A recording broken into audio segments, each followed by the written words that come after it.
మీరు ఈ పూర్తి వీడియో చూసినటువంటి కార్మిక కర్షక భారతి ఛానల్ వ్యూవర్స్ అందరికీ నమస్కారాలు. మీరు మంచి వీడియోలు చూసినటువంటి మీకు సబ్స్క్రైబ్ చేయండి. నూతనంగా చూసేటువంటి వాళ్ళు సబ్స్క్రైబ్ చేయండి.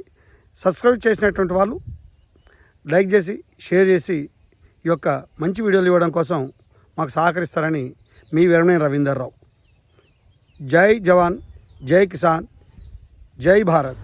శ్రీరామనవమి శుభాకాంక్షలతో శ్రీ అభయాంజనేయ స్వామి దేవాలయం ఈ యొక్క పేరుతో ఈ కాలనీ ఏర్పడింది.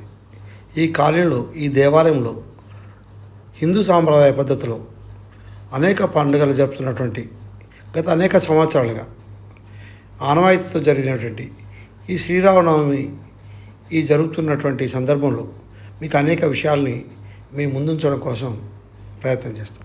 వేద పండితుల యొక్క నిర్ణయం మేరకు మేళతాళాలతో ఈ యొక్క దేవాలయానికి నలువైపులా ఉన్నటువంటి 4 కూడల నుండి 4 ప్రాంతాల నుండి పట్టు వస్త్రాలు, తలంబ్రాలు, మంగళసూత్రం మరియు ప్రసాదాలు తీసుకొచ్చినటువంటి ఆనవాయితీ ప్రకారంగా ఈ దేవాలయ ప్రాంగణానికి తీసుకురావడం జరిగింది. ఈ దేవాలయ ప్రాంగణానికి మన దేవాలయంలో ఈ మధ్యకాలంలో వెలిసినటువంటి హనుమాన్ సహకారంతో ఈ యొక్క కార్యక్రమాలన్నీ కూడా ఈ యొక్క కమిటీ నిర్వహిస్తున్నటువంటి విషయాన్ని దేవాలయ కమిటీ సభ్యులు మనకు చెప్తున్నటువంటి విషయం. ఈ సాంప్రదాయ పద్ధతిలో ఏదైతే పుస్తే మట్టెలు అమ్మవారికి తీసుకొచ్చే ఆనవాయితీ ఒక పురవీధి నుండి ఇచ్చినటువంటి భక్తులు దాన్ని పట్టుకొని రావడం, మరొక భక్తులు ప్రసాదము, పానకము ఇవి తీసుకొని రావటము ఈ యొక్క దేవాలయంలో చేసేటువంటి కార్యక్రమానికి ఆనవాయితీగా వస్తున్నటువంటి ఈ యొక్క వేద పండితులు నిర్ణయించినటువంటి పద్ధతి ప్రకారంగా జరిగేటువంటి యొక్క కార్యక్రమానికి జరిగినటువంటి కార్యక్రమంలో మహిళలు, భక్తులు అనేక మంది పాల్గొని ఈ యొక్క కార్యక్రమాన్ని తిలకించడానికి వచ్చినటువంటి భక్తులకి ఈ యొక్క కమిటీ వారు ఏర్పాటు చేసినటువంటి అంగరంగ వైభవంగా జరిగేటువంటి ఈ యొక్క శ్రీరామనవమిని మనం చూస్తున్నాం. భద్రాద్రి రాముణ్ణి తలపించే విధంగా ఏర్పాట్లు కూడా చేసినటువంటి ఈ యొక్క దేవాలయ కమిటీ మనం చూస్తున్నాం. దేవాలయంలోకి ఇప్పుడే మనం ఎంటర్ అయ్యాం. సీతమ్మ వారికి రాముడికి సంబంధించినటువంటి పట్టు వస్త్రాలు, మంగళసూత్రము, మట్టెలు, తీర్థప్రసాదాలు తీసుకొచ్చాం. చూడండి, భద్రాద్రిని తలపించే విధంగా భద్రాచలంలో ఉన్నామా అనిపిస్తున్నది మనకి. ఆ శ్రీరామచంద్ర యొక్క విగ్రహాలని కమిటీ సభ్యులు అదేవిధంగా ఉన్నటువంటి భక్తులందరూ కూడా ఆ యొక్క వేదిక మీదకి తరలించి తీసుకెళ్తున్నటువంటి ఈ పరిస్థితిని మనం అందరము చూస్తున్నాం. చల్లటి పందిర్లు వేసి ఎలాంటి అసౌకర్యాలు లేకుండా జరుపుతున్నటువంటి యొక్క శ్రీరామనవమి ఉత్సవాలను తిలకించడం కోసం వేలాది మంది యొక్క భక్తులు రావడం జరిగింది. మాతలు, మహిళలు అనేక మంది ఈ యొక్క కార్యక్రమంలో పాల్గొన్నారు.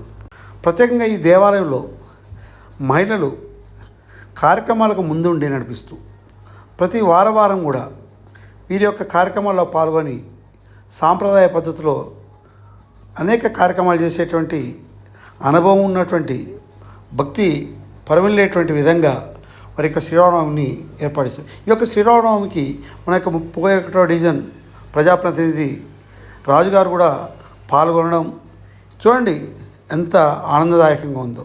చల్లని పందిర్లు, ఎండాకాలం అవటం, మండు టెండర్లో భక్తులకు ఎలాంటి ఇబ్బంది కలగకుండా ఉండే విధంగా ఈ యొక్క టెంట్లు, చల్లటి పందిర్లు ఈ యొక్క దేవాలయ ప్రాంగణం మొత్తం కూడా వేయటం జరిగింది. ఈ ప్రాంగణాన్ని చూస్తుంటే అయోధ్య రాముడు గుర్తుకొస్తున్నటువంటి పరిస్థితి. అయోధ్యలో శ్రీరామనవమి ఏ విధంగా జరుగుతున్నదో, దక్షిణ అయోధ్యగా పిలువబడేటువంటి భద్రాచలంలో ఏ విధంగా జరుగుతున్నదో ఈ యొక్క హనుమాన్ కాలనీలో కూడా ఈ భక్తుల యొక్క సహాయ సహకారంతో ఈ యొక్క శ్రీరామనవమి అంగరంగ వైభవంగా జరుపుకొని భక్తులకి ఈ ఎండకు సేద తీర్చుకోవడం కోసం చూడండి పానకాలు కూడా వడపప్పు పానకాలు భక్తులకు అందరికీ వితరణ చేస్తూ వారికి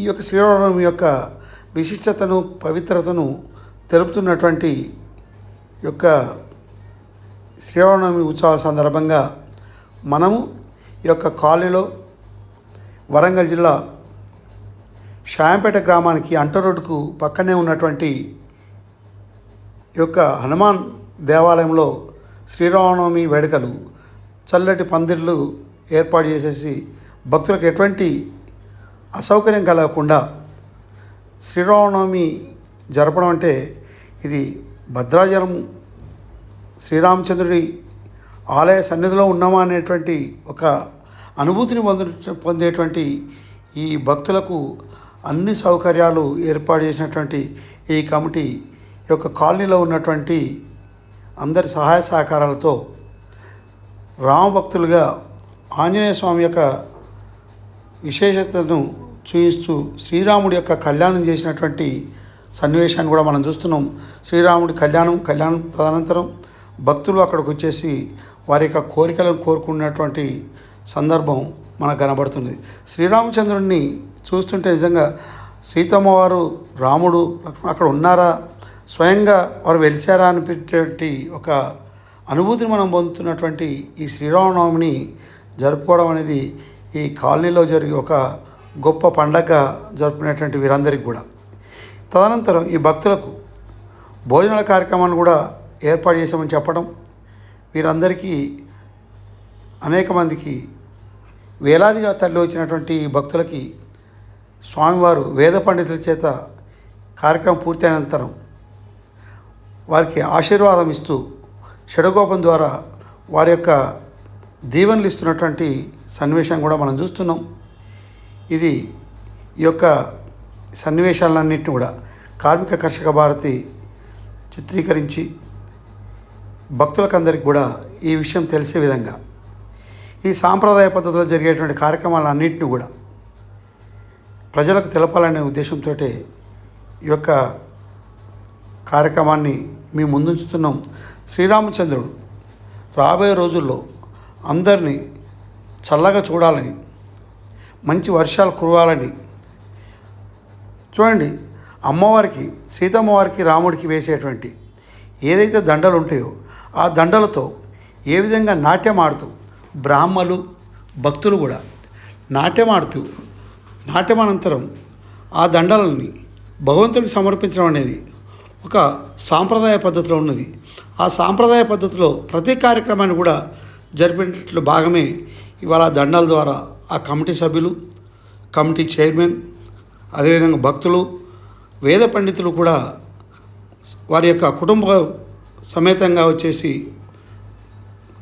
భార్యాభర్తలు ఇద్దరూ ఈ కార్యక్రమంలో పాల్గొని విజయవంతం చేసినటువంటి పరిస్థితి మనం చూస్తున్నాం. భక్తులు వేలాదిగా తరలి వచ్చేసి ఎట్టి పరిస్థితుల్లో ఎవరికి కూడా ఏ ఇబ్బంది జరగకుండా కమిటీ వాళ్ళు ఏర్పాటు చేసినటువంటి ఆ ఏర్పాట్లను వారు స్వీకరించేసి ఎంతో ఆనందాన్ని వెలుబుస్తూ వారి యొక్క భక్తి మొత్తం కూడా భక్తి శ్రద్ధలతో భగవంతుని వారికి యొక్క కోరికలను కోరుకునేటువంటి యొక్క శ్రీరామనవమి సందర్భంగా రాబోయే రోజుల్లో మళ్ళీ వచ్చే సంవత్సరం వరకు మా యొక్క కోరికలు నెరవేరాలి, మేమందరం క్షేమంగా చల్లంగా ఉండాలని భగవంతుని కోరుతూ వేద పండితులు కూడా వారికి ఆశీర్వాదం ఇస్తున్నటువంటి సన్నివేశాన్ని మనం చూస్తున్నాం. వేద పండితుల మంత్రోచ్చారణలతో ఈ శ్రీరామనవమిలో జరిగేటువంటి ప్రతి కార్యక్రమం కూడా భక్తులకు ఎంతో ఆనందాన్ని, ఉల్లాసాన్ని, భక్తి శ్రద్ధలతో వాళ్ళు జరిపేటువంటి ఈ కార్యక్రమం చూడటానికి కనుల విందుగా నిజంగా ఇది పూర్వజన సుకృతంలాగా వేద పండితులు చూడండి, వేద పండితులు వారి యొక్క శాస్త్ర ప్రకారంగా వారు చేస్తున్నటువంటి ఈ యొక్క కార్యక్రమం అంటే ఏదైతే ఈ యొక్క దండల ద్వారా భగవంతుడికి వేసే ముందు నాట్యం ఆడేటువంటి పరిస్థితి ఆలయ చైర్మన్ వారి యొక్క కుటుంబంతో చేసేటువంటి కార్యక్రమాన్ని కూడా మనం తెలిపిస్తున్నాం. ఇదొక బ్రాహ్మలే కాదు, భక్తులకు కూడా ఇలాంటి అవకాశం ఇచ్చేసి భక్తులు అందరూ కూడా వీరు ఈ యొక్క దేవాలయానికి ట్రెజరర్, కోశాధికారి వారు కూడా చూడండి ఏ విధంగా వారి యొక్క భక్తి శ్రద్ధలతో ఈ యొక్క కార్యక్రమాన్ని చేస్తున్నారు. ఇది బ్రాహ్మణులు చేసేటువంటి పనితో పాటు భక్తులందరికీ కూడా అవకాశం ఇచ్చేసి ఈ కార్యక్రమంలో అందరినీ ముక్తులు చేసేసి సంతోషంగా కార్యక్రమం జరపటం కోసం అవకాశం ఇచ్చినటువంటి వేద పండితులు, కార్యక్రమాన్ని విజయవంతం చేసినటువంటి కమిటీకి సహకరించినటువంటి భక్తులకు ఈ యొక్క అభయాంజనేయ స్వామి కాలనీ నివాసంలో ఉండేటువంటి అందరికీ కూడా ఆ కమిటీ వారు అభినందనలు, ధన్యవాదాలు తెలుపుతున్నారు. చూడండి, వారందరికీ కూడా వేలాదిగా తరలి వచ్చినటువంటి వారందరికీ అన్నప్రసాద కార్యక్రమాన్ని కూడా ఎంతమంది వచ్చినా చక్కటి ప్రసాద కార్యక్రమాన్ని ఏర్పాటు చేశారు. ఈ ప్రసాద దాత కూడా అక్కడ వడ్డం చేస్తున్నటువంటి పరిస్థితి మనం చూస్తున్నాం. వారు ప్రసాద దాత, వారు అన్న ప్రసాదాన్ని అందరికీ వడ్డన చేస్తూ మహిళలు అనేక మంది ఈ యొక్క అన్నప్రసాద కార్యక్రమంలో పాల్గొనడం, కుటుంబం మొత్తం కూడా కుటుంబాలు యొక్క అభయాంజనేయ స్వామి కాలనీలో ఉన్నటువంటి వారందరూ కూడా ఈ కార్యక్రమంలో పాల్గొని ఈ కార్యక్రమం విజయవంతం చేస్తున్నారు. భవిష్యత్తులో ఏ కార్యక్రమం చేసినా అన్ని కార్యక్రమాలన్నింటినీ విజయవంతం చేయడం కోసం సహకరించాలని ఆలయ కమిటీ సభ్యులు కూడా వారికి భక్తులకు విజ్ఞప్తి చేస్తున్నారు. మీ యొక్క సహకారం ఉంటే ఈ యొక్క దేవాలయాన్ని ప్రజాప్రతినిధుల యొక్క సహాయ సహకారంతో, స్థానికంగా ఉన్నటువంటి కార్పొరేటర్ సహకారంతో, ఈ యొక్క నియోజకవర్గ ఎమ్మెల్యే గారితో, మన వరంగల్ జిల్లాలో ఉన్నటువంటి దేవాదాయ శాఖ మంత్రి గారితో సహకారంతో ఈ యొక్క ఆలయ అభివృద్ధిని ఘనంగా చేసుకోవడానికి మనం అంతా ముందుకు పోదాం. మంచి ఆలయాన్ని ఇంకా అభివృద్ధి చేసుకుందాం అనేటువంటి విషయాన్ని ఈ యొక్క ఆలయ కమిటీ వారు వెలుబుచ్చడం, ఆలయ కమిటీ వారు భక్తులందరికీ కూడా ఈ విషయాన్ని చెప్పడం, భక్తులలో ఆనందోత్సవాలని కూడా వారు వెలుబుచ్చడం జరిగింది. ఈ కార్యక్రమంలో ప్రధానంగా 31వ డివిజన్ సంబంధించినటువంటి ప్రజాప్రతినిధి రాజుగారు పాల్గొనడం అందరికీ ఈ యొక్క ఆలయ అభివృద్ధికి భవిష్యత్తులో రాబోయే రోజుల్లో వారి యొక్క సహాయ సహకారం ఉంటుందనేటువంటి ఆశాభావాన్ని వ్యక్తం చేసినటువంటి పరిస్థితి ఖచ్చితంగా వారు కూడా హామీ ఇచ్చారు. ప్రజాప్రతినిధిగా తన యొక్క సహాయ